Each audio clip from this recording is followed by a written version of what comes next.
what are you going to do? You're going to make them give up their money? Is it you going to make them fork over half their cash because they were more successful than everybody else? Yeah, I mean, success is a sort of a relative term. If I could argue against pure unadulterated capitalism, there's the infrastructure on some level that is dependent upon the creation of the entire society, be it the highways, the phone lines, the code of laws, the way we treat ourselves. Sure. They're beneficial of that thing which is society. Therefore, right, they owe it to us to use our system in order to succeed to a certain degree. Sure, it's a certain amount of resources, but do you think that the wealthy man deserves to pay much more resources than the poor man? Or should it be a percentage of what they earn?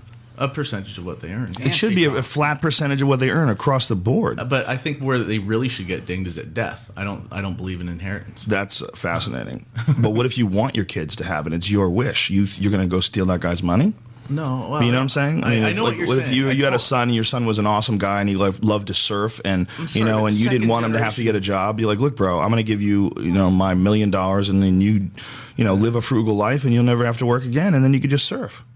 A little bit's fine, but I don't believe. Why not fucking all my money? I want to give it to my kid. It's $1 million. No way. That just produces a fucking a monarchy or a royal class of douchebag. Why is that so? No, why is that true? No, if you have some money that you want to give to a kid, you love your kid and you want to leave him your money. You're saying he shouldn't be able to get your money? That's ridiculous. Not all of it. No, I don't believe. That's absolutely ridiculous. No. So you think the government should come in and regulate where your money goes? Well, I'd like to encourage them to give it away before they die. You know where it's going to go? It's going to go to government agencies. That's where it's going to go. It's going to get chopped up. Like the Carnegie Foundation, or it's going to get taxed and chopped up. Or perhaps some of the great foundations that have changed the face of the world in philanthropy. That would be a different way to go, like the Rockefeller Society. These groups have done and created great systems of art that wouldn't have created without their money. But no, or you could hold on to it with both your little hands, and then the government pries it out and builds a highway.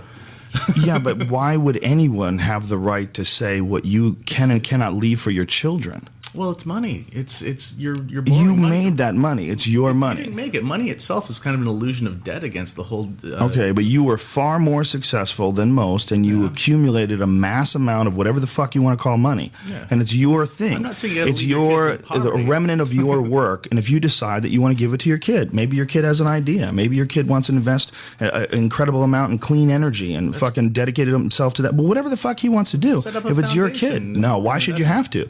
Why would you have more government invasion in your life? Who's going to run these foundations? I disagree. Fucking weirdos, man. Yeah, probably. I don't like it. Most of the people in government. I don't think government's the answer to a lot of things, but I don't think that we should be creating hierarchical sort of niches in society reflective of the feudalist domination that we used to have when we were serfs. And that's what this concentration of wealth that's not divided after death is creating. But that's ridiculous, because what if this guy built it up from scratch all on his own, and he wants to give it to his children because they aided him in getting to that position by giving him a stable family and giving him love and support that enabled him to be super successful. If their kids aided them in the creation of it, then the kids earned money on the process, and they should have lots of money from their own endeavors on the same path, like the Walmart family. Wow, dude, that's some crazy socialism. I don't know if it's socialism. It's absolutely socialism. Sure, it's by definition. You still leave your kid enough money to survive. You're not on the microphone. Hold on a second. No.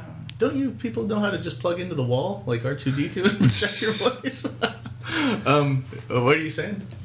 I was just saying you would obviously you would leave your kid enough to be able to survive and have a great life. Yeah. The only money that would go to the government or to the country would be excess wealth. Yeah. Not well, by whose judgment is excess wealth? Excess wealth to Sylvester Stallone is different than excess wealth to Brian. But it would be in the amount that it is just a comfortable life. Yeah, I think that there should be a recreation of how we strive after things. I don't think money is the best answer to things, and I think that we came up with capitalism. I don't think socialism is the answer, or communism, but I think that we should evolve past currency at some point. We should be trying to do something else.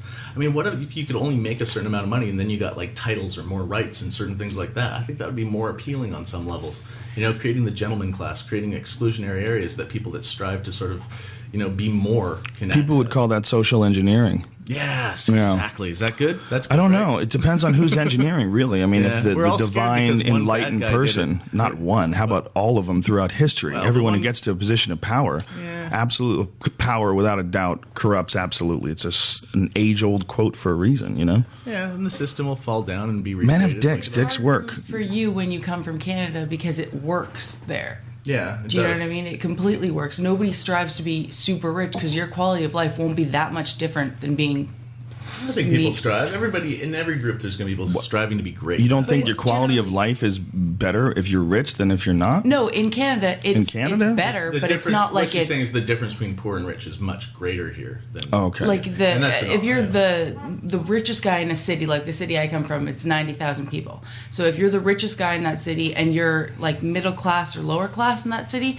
you have a general quality of life in that city about equal, if not maybe a little worse, because maybe they have something cool in their house. I would not trust social engineering to many people. You know, I don't think many people would have the right intentions, and once they get into a position of power, it's up to them to decide where money goes and which agencies get allocated. I mean, I don't trust them. I don't, not by a long shot. I'm with you with not trusting. But I see what you're saying on paper. But I'm saying that there's no reason why we shouldn't be striving to be better than what we are now, where we wouldn't trust people like this. Yeah, but I don't think the real way is to encourage philanthropy and love, and to encourage it though, but not to mandate it, not to get in and decide by some group of people just gank someone's resources because they left this dimension. But there's so many people that exist right now that I think that are, and maybe this is probably naive because I'm sure they've existed all throughout time, but they're just more in the eye of the media or people or whatever. I've never seen a level of greed that I've seen now in this generation. Like, I think it's natural. I think greed is natural, of course, because it's from when we were pack animals and we were surviving and fighting for every little thing we get our paws on to mate and survive and eat. But at some point, I mean, now that we're all kind of fat, maybe we should start working on not being so greedy. And that level of greed shouldn't be sort of rewarded by this. I don't know. I don't think greed should be rewarded on the level. Compassion should be. Education should be. All these other. This society is propelled forward by technology and innovation and success. The motivation for each individual person has moved to money, whereas it used to be status in society. Not for all of them. Okay, let's just take an example of the 1800s. In New York, let's say you made your money through spurious means. Let's say you were a loan shark, if you will, and you're very wealthy in society. You still couldn't get a reservation at most fine places because you weren't a gentleman. You weren't considered of the class or the ilk that they would like to serve. And that sounds awful in modern day terms because we're this egalitarian equal society. Well, it's a caste system. It defines people. But to a certain degree, there's something wonderful about ascertaining to a status in society as well as a wealth in society. Like respect. Respect by how, though? Isn't the respect that's family respect? Family. It's isn't like with caste systems, isn't it where you come from? This would be an earned gentleman class. So you would create a new caste system. That's what you're saying? Yeah, you'd follow a code of being fair and just and compassionate. Yeah, I mean, it's always good to do that. It's always good to be fair and just and nice to people. I think that's what we have to encourage. Instead of deciding where people's money goes and doesn't go, that's too much government, man. There's too many people fucking with money. Too many people become greedy. Too many people engage in corruption. I mean, politicians have shown themselves over and over and over again to be embedded with corruption to the point where it's legal. I mean, corruption is campaign funding, right? Campaign funding and lobbying. You'll never solve a problem in this country until campaign funding is gone. I 100% agree with you. Like, not a single thing can be tackled. And people have to abandon the idea of a two-party system too. We have to abandon the idea that these two people are the only ideas out there, and that they're diametrically opposed from each other, and they're battling constantly. They're ridiculous. Most of us are hybrids. Most of us are a conglomeration of conservative and liberal thinking, and they pit ideas against each other's ideas to keep this battle back and forth because it goes with our monkey tribal instincts to be on a fucking team. That's a problem. So our whole political system is a problem. I agree. Our whole financial system is a problem. But as long as everyone is playing the capitalist game, which is what they are, I mean, everybody that works is playing this capitalist game. Just because someone's a bad motherfucker at it doesn't mean you get to take his ball when he dies.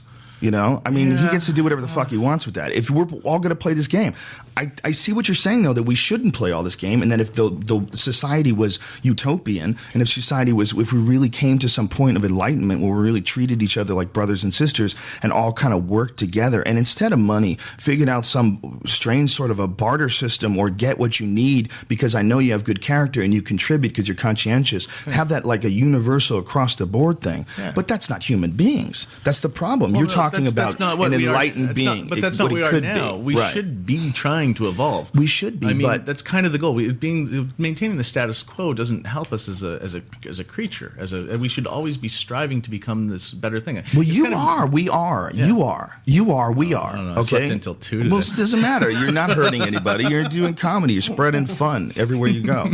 I mean, it's not. I mean, we're defining the whole group together. Right. And I think there's a lot of enlightened people, and there's a lot of people that are thinking about things a lot differently than they were 10 years ago or 20 years ago. It's changing. People because of this, because the internet is a big part of it. Because we're all talking to each other, and also because the internet's allowing some extreme points of view to come and talk to each other where they're forced to be isolatory before. Especially, I think, when it comes to, I mean, everybody's arguing that it's allowing the fringe groups to become more radical, and it does to a certain degree, but at the same point, you can reach out in an instant and communicate with somebody from a differing point of view now. Yeah. Whereas you never used to do that. If you grew up in a really tiny white town in Idaho or whatever, like that, you might not ever meet another race or whatever. And so I think that as much as people are complaining, this is bringing us way more together than we've ever been. Yeah.